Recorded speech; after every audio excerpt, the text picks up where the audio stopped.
प्रत्येक दिवस नवा, प्रत्येक क्षण खास. हाच आहे माझा प्रवास. चला सुरू करूयात लाईफ विथ कैलास. आज फेसबुकवर ही क्रोमाची एक भन्नाट जाहिरात पाहिली. त्यात लिहिलं होतं सॅमसंग S25 अल्ट्रा फक्त 70,000 मध्ये. मनात आलं वा, बेस्ट ऑफर आहे, चला पाहून येऊ. पण जेव्हा प्रत्यक्षात क्रोमामध्ये गेलो तेव्हा पाहिलं की खरी किंमत 1,30,000. तेव्हा कळलं अरे हे तर स्कॅम आहे. जाहिरातीत काहीतरी वेगळं दाखवतात आणि वास्तवात काहीतरी वेगळंच आहे. थोडा मूड ऑफ झाला होता, पण समोरच अचानक ऐकू आला चंडामेलमचा जबरदस्त नाद. केरळची ती पारंपरिक वाद्यकला आहे. एका मॉलच्या उद्घाटनाच्या वेळी सुरू होती.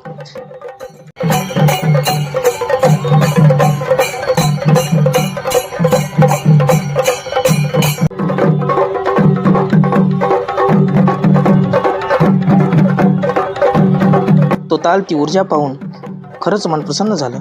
क्रोमामधला लबाडीचा खेळ विसरून क्षणभर त्या सुरात हरवून गेलो. आत खूप गर्दी होती, म्हणून शेवटी घरी परत आलो. शिकत राहा, प्रयत्न करत राहा. भेटूया उद्या. तोपर्यंत हॅप्पी दिवाळी.